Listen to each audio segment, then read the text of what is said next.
পকেটে আছেন সহকর্মী নাইমাবির জানাবেন। আমরা দেখছিলাম এতক্ষণ ঘন্টায় 90 থেকে 120 কিলোমিটার গতিতে উপকূল আঘাত এনেছে ঘূর্ণিঝড় রেমাল। আপনি যেখানে আছেন সেখানকার পরিস্থিতি কি অবস্থা রয়েছে? এছাড়া নিম্নাঞ্চলে পানি ঢুকেছে, কুয়াকাটায় বেড়িবাঁধের কেমন ক্ষতি হয়েছে, কি দেখছেন সেখানে জানাবেন। স্বাস্থ্য এবং স্বাদের মধ্যে চমৎকার একটা ব্যালেন্স করে পীর প্রিমিয়াম আয়োডাইজড লবণ। খানিকটা ক্ষয়ক্ষতি হয়েছে। আমি যদি আপনাকে একটু দেখাতে চাই, যদি যতটুকু দেখানো যায়, এখানে কুয়াকাটায় যে সমুদ্র সৈকতের পার ঘেঁষে যে দোকানগুলো, সেই দোকানগুলো কিন্তু ক্ষতিগ্রস্ত হয়েছে।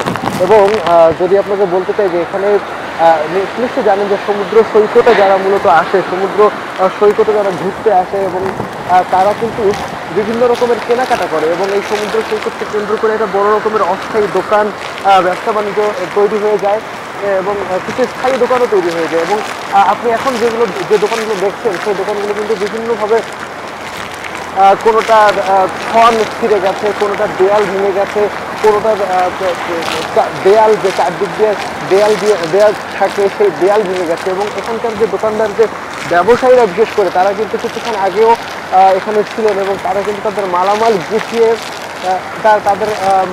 গুছিয়ে কিন্তু তারা আসলে চলে গেছে। এবং আর একটা বিষয় বলে রাখি, সেটা হচ্ছে যে যেহেতু পরিস্থিতি আসলে আস্তে আস্তে ভয়ঙ্কর আকার ধারণ করছে, সেই জায়গা থেকে কিন্তু তারা বেশ বিভিন্ন ভ্যান, রিক্সা বা যত ধরনের তারা যানবাহন পেয়েছে, সেই যানবাহনের মাধ্যমে কিন্তু তারা তাদের মালামালগুলো এখান থেকে সরিয়ে নিয়ে গেছে।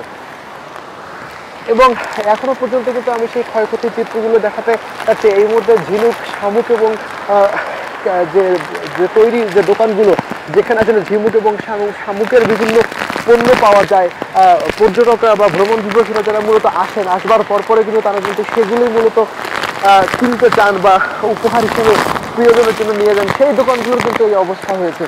এবং আগে আপনাকে জানিয়েছিলাম যে নাকি এখানে যে অস্থায়ী বা স্থায়ী যে দোকানগুলো রয়েছে, সেই স্থায়ী বা অস্থায়ী দোকানগুলো সবাই একেবারে তল্পা গুছিয়ে চলে গেছে। এবং যদি আজকের মধ্যে পরিস্থিতি স্বাভাবিক হয়, এই ঘূর্ণিঝড়ের আক্রমণ যদি সকালের মধ্যে স্বাভাবিক পরিস্থিতি বিরাজ করে, তাহলে হয়তো তারা আবার আগামীকাল ফিরবেন বলে আমাদের সাথে তাদের কথা হয়েছে। যদিও আবহাওয়া অধিদপ্তর থেকে আমাদের সাথে কথা হয়েছে, তারা কিন্তু আমাদেরকে জানিয়েছিল যে এই ঘূর্ণিঝড় রিমাল যখন আঘাত হানবে, তখন কিন্তু সেই আঘাতের স্থায়িত্ব থাকবে কমপক্ষে 5 থেকে 7 ঘন্টা পর্যন্ত। সুতরাং এটি কিন্তু বলাই যায়, যদি আমরা যতটুকু জানতে পেরেছি যে 10টার কিছুটা পরের পুরোপুরিভাবে কিন্তু রিমালের যে কেন্দ্র, সেই কেন্দ্র কিন্তু আক্রমণ করবে, এখানে আঘাত হানবে। এবং 10টায় যদি আঘাত হানে, তাহলে সেটি যদি 5 থেকে 7 ঘন্টা বাবদ সময় পর্যন্ত চলতে থাকে, তাহলে কিন্তু সেটি একেবারে বেশ বড় রকমের ক্ষয়ক্ষতির কারণ হয়ে দাঁড়াবে। সেটি কিন্তু বলবার অপেক্ষাই রাখে না। তাতে এই মুহূর্তে আমরা আপনাকে দেখানোর চেষ্টা করছি যে কুয়াকাটা সমুদ্র সৈকত, কুয়াকাটা যে সদর রয়েছে, সেই সদর থেকে সমুদ্র সৈকতে আসবার যে রাস্তাটি, সেই প্রধান যে সড়কটি, সেই সড়কটি এবং সেই সড়কের চারদিকে কিন্তু আমরা বিভিন্ন রকমের এই যে দোকানপাটের যে ভাঙচুর অবস্থা, সেটি কিন্তু আমরা লক্ষ্য করছি। এবং বাকি যে দোকানগুলো রয়েছে, সেই দোকানগুলো কিন্তু অনেক ব্যবসায়ীরা বন্ধ করে দিয়ে চলে গেছে। এবং আগে আমরা যেহেতু বলেছি যে কয়েকটি অস্থায়ী দোকান, তারা কিন্তু চলে গেছে এখান থেকে। এবার একটু সমুদ্রের পরিস্থিতি যদি বলতে চাই, যে সমুদ্রে এখন কিন্তু আবার জোয়ার এসেছে। কিছুক্ষণ আগে যখন ভাটা ছিল, তখন ভাটার থাকাকালীন সময়ও কিন্তু সমুদ্রে স্বাভাবিকের থেকে বেশি যে পানি, সেই পানি কিন্তু আমরা লক্ষ্য করেছি, উচ্চতা আমরা লক্ষ্য করেছি। এখন যেহেতু জোয়ার এসেছে এবং আপনি দেখতে পাচ্ছেন যে ক্রমাগত বাতাস বইছে এবং সেই বাতাসের কারণেই কিন্তু মূলত এই সমুদ্রের যে উত্তাল সমুদ্র বা সমুদ্রের যে গর্জন, সেটি কিন্তু আমরা লক্ষ্য করছি।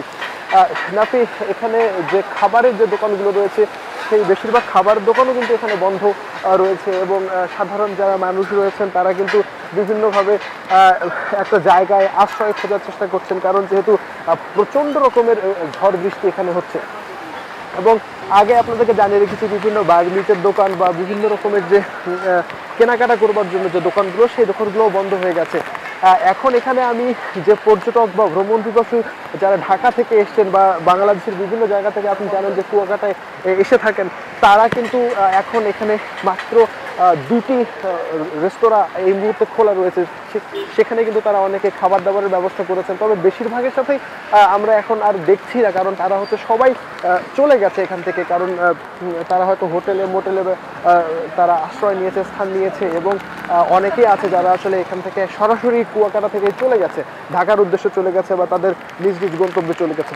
তবে সার্বিকভাবে যদি বলতে চাই তাহলে এই মুহূর্তে একেবারে কুয়াকাটার যে পরিস্থিতি সেটি কিন্তু একেবারেই একটা শুনশান একটা অবস্থা। মানে সাধারণ মানুষকে আমরা দেখছি না, খুবই কম মানুষ রয়েছে। কিছু উৎসুক মানুষ এর আগে সন্ধ্যা পর্যন্ত আমাদের সাথে ছিল এবং সেখানেও কিন্তু আমরা তাদের ভিড় দেখছিলাম, কিন্তু সময়ে যখন রাত গভীর হয়েছে এবং ওই কাঙ্ক্ষিত যে সময় আমরা বারবার বলছিলাম যে 9টা বা 10টা যখন একেবারে পুরো দমে রিমালের যে কেন্দ্র সেটি যখন খেপুপাড়া উপকূলবর্তী যে এলাকা সেখানে আঘাত হানবে, সেটি যখন আমরা আমাদের দর্শকদেরকে জানাচ্ছিলাম বা স্থানীয় জনগণ যখন জানছিলেন, তারা কিন্তু এখান থেকে খানিকটা আগে ভাগে চলে গেছে, যেন তারা নিরাপদে বিভিন্ন জায়গায় তারা চলে গেছে। তবে এখানে একটি বিষয় আমরা লক্ষ্য করেছি, ইতিপূর্বে উপজেলা প্রশাসন থেকেও আমাদেরকে জানানো হয়েছে এবং পুলিশ প্রশাসন থেকেও জানানো হয়েছে, বারবার আমাদেরকেও বলা হচ্ছিল যে আপনারা যারা স্থানীয় জনগণ রয়েছে তাদেরকে যেন নিরাপদ আশ্রয়ে যাবার জন্য আমরা বলি। তারাও বারবার বলেছে, মাইকিং করা হয়েছে, বিভিন্ন রকমের প্রচার প্রচারণা করা হয়েছে, তারপরে বিভিন্ন স্বেচ্ছাসেবী সংগঠনের কর্মীরা এখানে কাজ করেছে। কিন্তু দুঃখজনক হলেও সত্য যে প্রায় 300 বা 350টির মতো আশ্রয়স্থল কিন্তু এখানে তৈরি করে রাখা হয়েছে স্থায়ী এবং অস্থায়ীভাবে, কিন্তু কোনোটিতেও কিন্তু আমরা 2টি থেকে বা 3টি থেকে আমরা পরিবারের বাইরে কিন্তু আমরা এখানে লক্ষ্য করিনি। সুতরাং যারা নিরাপদে এখনো পর্যন্ত আশ্রয় নেয়নি তাদেরকে উপজেলা প্রশাসন থেকে বারবার এটি বলা হচ্ছে যে খুব দ্রুত সম্ভব, যত দ্রুত সম্ভব এখানে আসলে পৌঁছে যাওয়ার জন্য, চলে যাওয়ার জন্য, যাতে করে তারা পুরোপুরি সুস্থভাবে তারা এই আশ্রয় কেন্দ্রগুলোতে অবস্থান করতে পারে। আর যদি আমি বলি যে সাগরের অবস্থা তো বললামই, এর বাইরে গিয়ে যদি বলি তা আমাদের হাতে এখন প্রায় 9:15 বাজে, অর্থাৎ আমাদের হাতে যদি আবহাওয়া অধিদপ্তরের বক্তব্য অনুযায়ী আমরা চিন্তা করি তাহলে হয়তো আরও 45 থেকে 1 ঘন্টা আমাদের হাতে সময় রয়েছে, এবং এই সময়ের মধ্যে কিন্তু রিমালের আক্রমণ বা আঘাত হানবার কথা রয়েছে, এবং যদি সেটি হয়ে থাকে ঠিকঠাক মতো তাহলে 5 থেকে 7 ঘন্টা পর্যন্ত তারপর থেকে উপকূল অঞ্চল এবং পর্যটন নগরী কুয়াকাটায় রিমালের তাণ্ডব চলতে পারে এবং 5 থেকে 7 ঘন্টা এটা চলার সম্ভাবনা রয়েছে, সেটাই জানাতে যুক্ত ছিলেন কুয়াকাটা থেকে সহকর্মী নাইম আবিব।